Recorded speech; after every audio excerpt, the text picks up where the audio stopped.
وقد تبعه إلى ذلك رسول الله صلى الله عليه وسلم يوم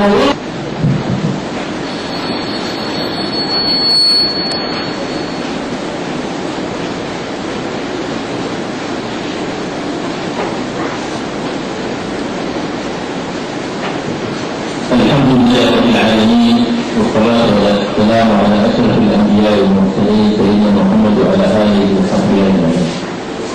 في البدء أنا دوما شاكر لله أن أكون بين هذه الكوكبة من النفر الصالح، وأقسم بالله أن أسعد أيامي في الشهر هو يوم نراكم هنا في هذه القاعة العاملة بكم، لأن وجودكم هنا هو ابتغاء مرضات الله ونعم الوجود.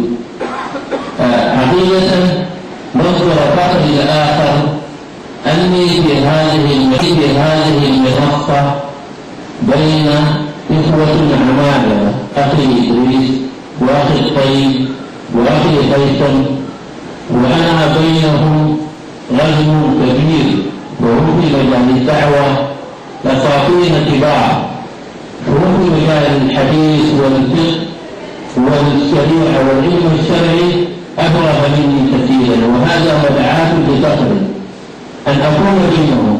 وعندما أقول رجل كبير فقد يستغرب البعض كيف يكون الرجل كبيرا عندما يغادر نفسه بمثل هؤلاء العمالقة فهو يزداد غزأما.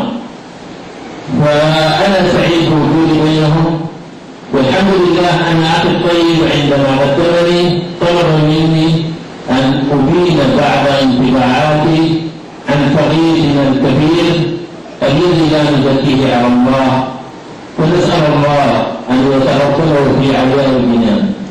حقيقة أنا أول ما تلقيت خبر وفاة هذا الشيخ الجليل كنت قد أرسلت رسالة إلى أخي الشيخ عصام، رسالة مثل ما يتبادل الأخوان المتحابين في الله الذي تدعو دائما للأخ الذي يحبه في ذات الخير، فردها لي شاكرا، وبعد 5 دقائق أرسل لي رسالة أخرى نعى لي فيه هذا الشيخ الجليل، وبعدها ب5 دقائق تلقيت رسالة أخرى من الأخ هيثم ينعى فيها هذا الشيخ الجليل.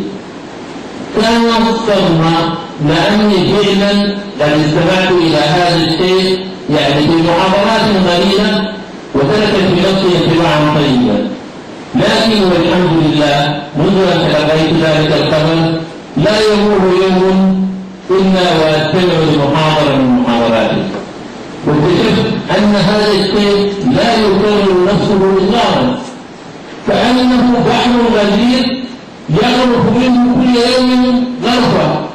كل محاضراته وأدعوكم من ذلك كل محاضرة له تختلف عن المحاضرة التي سمعتها قبل ذلك، لا تتكرر الكلمة في محاضراته مرتان. هذه نعمة، لأن مثل هذا الرجل ذاكر العلم مليء العلم مليء بالثقة بربه وبرسوله متبع بمنهج رسوله، فهذه نعمة لا تتوفر للكثيرين.